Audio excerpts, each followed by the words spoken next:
Welcome friends, আমি সুব্রত আর আপনারা দেখছেন আমাদের ইউটিউব চ্যানেল এসকেকে ওয়ার্ল্ড। তো ফ্রেন্ডস, আজকের ভিডিওটি মূলত তাদের জন্য যারা এখনও পর্যন্ত আধার এবং প্যান কার্ডকে সংযুক্তকরণ করতে পারেননি। তো ফ্রেন্ডস, আপনাদের জন্য একটি বড়ই সুখবর কেন্দ্র সরকারের পক্ষ থেকে, কারণ আধার এবং প্যান কার্ডের যে সংযুক্তিকরণ তার সময়সীমা বাড়িয়ে করা হলো 30শে সেপ্টেম্বর। যেহেতু এখনও পর্যন্ত প্রচুর মানুষ এই সংযুক্তি করানোর সময় বিভিন্ন রকম সমস্যায় পড়ছিলেন, বিশেষ করে প্রত্যেকের ক্ষেত্রেই দেখা গেছে যে আপনাদের আধার কার্ডের নামের বানামের স্পেলিং এক এবং প্যান কার্ডের স্পেলিং অন্যরকম, আর যার ফলে হয়তো আপনাদের ক্ষেত্রে অসুবিধা হয়ে যাচ্ছে বা কারোর ডেট অফ বার্থ দুই জায়গায় একই রকম মিলছে না। তো ফ্রেন্ডস, এইসব বিভিন্ন রকম কারণের ক্ষেত্রে এছাড়াও এমনও হয়েছে যে সার্ভারে প্রচুর পরিমাণে ট্রাফিক একসঙ্গে হয়ে যাওয়ার জন্য সার্ভার ফেল করেছে। এই ধরনের বিভিন্ন রকম সমস্যা হওয়ার জন্য কেন্দ্র সরকারের পক্ষ থেকে কিন্তু এই একটি সিদ্ধান্ত নেওয়া হয়েছে যে আগামী 30শে সেপ্টেম্বর 2019-এর মধ্যে আপনাদেরকে প্যান কার্ড এবং আধার কার্ডের সংযুক্তিকরণ করতে হবে। এছাড়াও বাধ্যতামূলক করে দেওয়া হয়েছে এবারকার আয়কর দপ্তরে আপনারা যখন রিটার্ন ফাইল করবেন তখন কিন্তু আপনাকে আধার কার্ড দেখাতেই হবে। তো ফ্রেন্ডস, এটা ছিল আধার নিয়ে নতুন এবং সবথেকে বড় সুখবর যে আগামী 30 সেপ্টেম্বর পর্যন্ত আপনারা সময় পেয়ে যাচ্ছেন আধার এবং প্যান কার্ডকে সংযুক্ত করবার জন্য। তো ফ্রেন্ডস, এবারে চলে আসছি পরবর্তী আপডেটটিতে। তো ফ্রেন্ডস, পরবর্তী আপডেটটি হলো পুলওয়ামা কাণ্ড যে ঘটেছিল গত ফেব্রুয়ারি মাসে, সেই ফেব্রুয়ারি মাসে পুলওয়ামা কাণ্ডের পরে বিভিন্ন রকম সংবাদ মাধ্যমে আপনারা দেখেছেন যে বিভিন্ন জায়গায় সমালোচনার ঝড় উঠেছিল। কেন সিআরপিএফের জওয়ানের কনভয়কে এইভাবে চলতে দেওয়া হলো? তো ফ্রেন্ডস, এই জন্যই এবার দিল্লি থেকে একটি নির্দেশিকা জারি করা হয়েছে। সেখানে বলা হয়েছে যে এখন থেকে যখনই সিআরপিএফের কনভয় যাবে তখন সেখানে থাকবে একজন এসপি পদমর্যাদা সম্পন্ন অফিসার। এছাড়াও সেই যে অফিসারকে দেওয়া হবে বা থাকবেন সেই অফিসার এর থাকতে হবে সেখানকার নলেজ, অর্থাৎ তার সেই এলাকা সম্পর্কে প্রচণ্ড দখল থাকতে হবে, আর সেই অফিসারকেই কিন্তু এই দায়িত্বটি দেওয়া হবে। এছাড়াও আরও একটি বলা হয়েছে নির্দেশিকায়, সেটা হলো যে এখন থেকে যখনই সিআরপিএফের কনভয় যাবে তখন সেটি থাকবে 40টি গাড়ি, 40টির বেশি গাড়ি কখনোই কোনো কনভয়ের ভিতরেই থাকবে না। তো এটা ছিল একটি বড় আপডেট। তৃতীয় আপডেটটিতে যাবার আগে আপনাদের কাছে একটাই রিকোয়েস্ট যে এখনও যদি আপনারা আমাদের ইউটিউব চ্যানেল এসকেকে ওয়ার্ল্ডকে সাবস্ক্রাইব না করে থাকেন তাহলে অবশ্যই চ্যানেলকে সাবস্ক্রাইব করুন, আর সাবস্ক্রাইব হয়ে যাওয়ার পর বেল আইকনকে অবশ্যই ট্যাপ করবেন যাতে নতুন ভিডিও নোটিফিকেশান আপনি সবার আগে পেয়ে যান। তো ফ্রেন্ডস, এর পরবর্তী আপডেটটি হলো আবহাওয়া দপ্তরের পক্ষ থেকে আগামী 3 দিন পর্যন্ত কিন্তু বিশেষ সতর্কবার্তা জারি করা হয়েছে, কারণ দক্ষিণ কলকাতা, উত্তর কলকাতা সমস্ত অঞ্চলে কিন্তু বজ্রবিদ্যুৎ সহ ভারী বৃষ্টিপাতের সম্ভাবনা রয়েছে।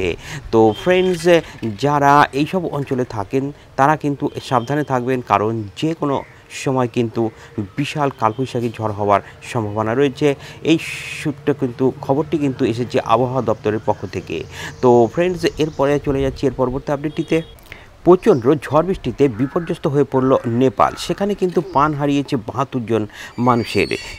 এছাড়াও সেখানে আহত হয়েছে প্রায় 400 জন মানুষ। তো ফ্রেন্ডস, নেপালের উপরে কিন্তু আবার প্রাকৃতিক বিপর্যয় নেমে। তো ফ্রেন্ডস, নেপালের কাঠমান্ডু থেকে 125 কিলোমিটার দূরে বারা এবং পার্সস এই দুটি গ্রামে কিন্তু এই প্রাকৃতিক বিপর্যয় নেমে এসেছে। এই মর্মান্তিকর ঘটনায় শোক প্রকাশ করেছেন সেখানকার প্রধানমন্ত্রী কেপি শর্মা। তো ফ্রেন্ডস, এই যে আপডেট, সেই আপডেটটি আপনারা অবশ্যই আপনাদের বন্ধু বান্ধবদের কাছে শেয়ার করবেন যাতে তারাও এই ধরনের বিশেষ আপডেটগুলি সম্পর্কে কিন্তু অবহিতের জন্য থাকতে পারেন। তো ফ্রেন্ডস, এরপরে চলে যাচ্ছি পরের আপডেটটি কিন্তু গ্যাস নিয়ে, কারণ গ্যাসের দাম কিন্তু ফের বৃদ্ধি করা হলো। ফ্রেন্ডরা, আপনারা ঠিকই শুনেছেন, গ্যাসের দাম আবার বৃদ্ধি করা হয়েছে। ভর্তুকিহীন গ্যাসের দামের ওপরে বৃদ্ধি করা হয়েছে 5 টাকা এবং ভর্তুকি সহ যেসব গ্যাস আপনারা নিয়ে থাকেন তাতে করা হয়েছে 25 পয়সা। তো ফ্রেন্ডস, এই নিয়ে এক মাসে দুবার গ্যাসের দাম বৃদ্ধি করা হলো। পেট্রোলিয়াম মন্ত্রক থেকে জানানো হয়েছে যে প্রাকৃতিক গ্যাসের দাম বৃদ্ধির ফলেই কিন্তু এই বৃদ্ধির সিদ্ধান্ত। তো ফ্রেন্ডস, ভোটের আগে আবার দুবার বেড়ে গেল কিন্তু গ্যাসের দাম। এখন থেকে কলকাতার বাজারে আপনি যদি ভর্তুকি বিহীন সিলিন্ডার নেন তাহলে আপনার দাম পড়বে 732 টাকা, এবং ভর্তুকি হীন যে ভর্তুকি রয়েছে যে গ্যাস সিলিন্ডারগুলো সেখানে আপনাকে দিতে হবে 499 টাকা, আর আপনার অ্যাকাউন্টে পৌঁছাবে কিন্তু আপনার অ্যাকাউন্টে ঢুকবে 200 টাকা 50 পয়সা। তো ফ্রেন্ডস, গ্যাস নিয়ে এটাই ছিল একটি বড় আপডেট। আর ফ্রেন্ডস, এর পরবর্তী আপডেটটিতে যাওয়ার আগে আপনাদের কাছে একটি রিকোয়েস্ট যে আপনারা ভিডিওটিকে অবশ্যই লাইক করবেন এবং শেয়ার করবেন আপনাদের বন্ধুবান্ধবের সঙ্গে, কারণ আপনাদের এই লাইক এবং শেয়ার আমাদেরকে আরও বেশি উৎসাহ যোগায় এই ধরনের ভিডিও তৈরি করবার জন্য। তো ফ্রেন্ডস, চলে যাচ্ছি এর পরের আপডেটটিতে। তো ফ্রেন্ডস, এইবারের যে আপডেটটি আমি আপনাদেরকে জানাচ্ছি সেটা শুনলে কিন্তু আপনারা অবশ্যই একটু নড়ে চড়ে বসবেন, কারণ কলকাতার যৌন কর্মীদের ভোট যাবে নোটাতে, এমনটাই জানানো হয়েছে যৌনকর্মী সংগঠনের দুব্বার মহিলা সমিতি। তো ফ্রেন্ডস, তাদের দাবি পোশাক, সন্তান স্বীকৃতি, পেনশন এই সমস্ত কিছু যদি না চালু করা হয় বা এই ধরনের আলোচনা নিয়ে তারা বিভিন্ন রাজনৈতিক দলের সঙ্গে প্রচুর কথা বলেছেন, কিন্তু কথা বলেও এখনও পর্যন্ত কোনো সিদ্ধান্ত তারা পাননি। আর সেই জন্যই তারা সিদ্ধান্ত নিয়েছেন যে তাদের ভোট তারা আর কোনো রাজনৈতিক দলকে দেবে না, তারা তাদের ভোট দেবে নোটাতে। তো ফ্রেন্ডস, কলকাতায় কিন্তু এই সংগঠনের যে সদস্য তা কিন্তু প্রচুর। তো ফ্রেন্ডস, তারা যদি এই সিদ্ধান্ত নিয়ে থাকে তাহলে কিন্তু অনেকটাই ক্ষতিগ্রস্ত হবে সবগুলো পার্টি। তো ফ্রেন্ডস, এটি ছিল একটি বড় আপডেট। তো ফ্রেন্ডস, চলে যাচ্ছি আমরা এরপরের আপডেটটিতে।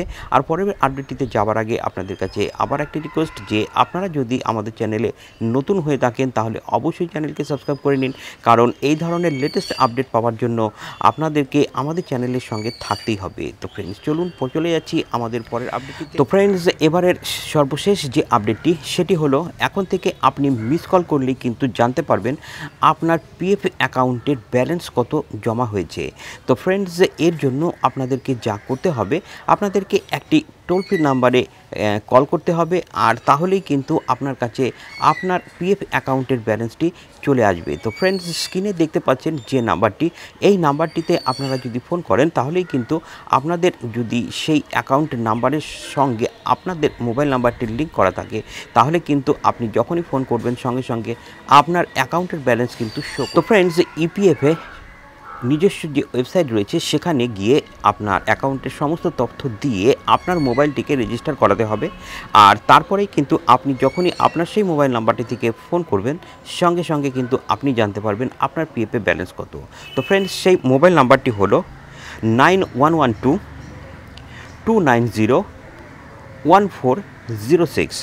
এই নাম্বারটির সঙ্গে ডায়াল করার সঙ্গে সঙ্গে কিন্তু চলে আসবে আপনার মোবাইল ফোনে আপনার পিএফ অ্যাকাউন্টের ব্যালেন্স। তো ফ্রেন্ডস, আজকের এই আপডেটগুলো কেমন লাগলো সেটা অবশ্যই ভিডিওর কমেন্টসে জানাবেন, আর আমাদের চ্যানেলের সঙ্গে থাকার জন্য চ্যানেলকে অবশ্যই সাবস্ক্রাইব করবেন। তো ফ্রেন্ডস, ভিডিওটির সঙ্গে থাকার জন্য ধন্যবাদ। দেখা হচ্ছে পরের ভিডিওতে, ততক্ষণের জন্য জয় হিন্দ, বন্দে মাতরম।